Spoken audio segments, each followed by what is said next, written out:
मानवाच्या वाट्याला सुखदुःख आलटून पालटून येतच असतात.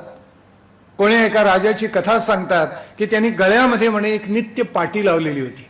हेही दिवस जातील, चांगलेही जातील आणि वाईटही जातील असा त्याचा भावार्थ. आलटून पालटून हे चक्र चालूच असतं, सुखामागून दुःख, दुःखामागून सुख. म्हणून गीतेनेही सांगितलेलं आहे, मात्रा स्पर्शास्तु कौंतेय शीतोष्ण सुख दुःखदाः आगमापायिनो नित्याः तान् तितिक्षस्व भारत. अतिशय सुंदर सांगितले.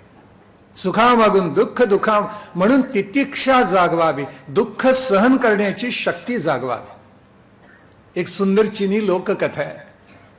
त्या लोककथेमध्ये सांगितले की एक शेतकरी होता चीनमध्ये.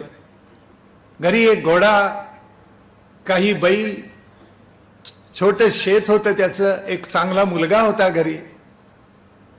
एकदा काय झालं की त्याचा हा जो घोडा होता तो एकदा उधळला कुठेतरी आणि शेजारी जंगल होतं त्याच्यामध्ये निघून गेला.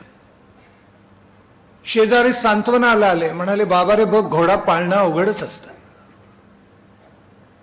तरी तुला सांगत होतो तबेला कर, तबेला कर, तू केला नाहीस. गेलं ना घोडा, आता जाऊ दे, दुःख मानू नकोस. 2 दिवस गेले आणि चमत्कार घडला. हा जो घोडा गेलेला होता जंगलामध्ये तो 4 जंगली घोडे घेऊन परत आला. आल्याबरोबर सगळे धावले शेजारी. बघ म्हणाले, सांगत होतो घोडा पाळणं किती चांगलं. एकाचे 5 घोडे झाले आता तुझ्या घरी. आता आलेल्या जंगली घोड्यावर या शेतकऱ्याचा मुलगा बसला आणि एकदा रपेटीला गेला. आता ते असं जनावर होतं स्फूर्तीला की त्यांनी हा घोडदौड करत असताना त्याला दिलं भिरकावून. भिरकावून दिल्यानंतर हा तरुण खाली पडला आणि त्याचा हात मोडला. शेजारी आले, बघ म्हटले तुला सांगत होतो घोडं नाही तर वाईटच असतं की नाही. बघ तुझ्या मुलाचा हात मोडला आता त्यांनी, बघ तुला दुःख प्राप्त झालं. एवढे चीनमध्ये सैन्याची भरती चाललेली होती.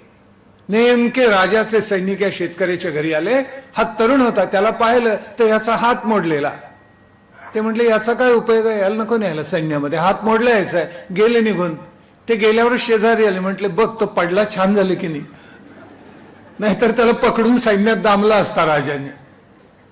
ही अशीच गंमत असते मानवी जीवनाची. सुखामागून दुःख, दुःखामागून सुख. आगमा पायिनो नित्याः तान् तितिक्षस्व भारत.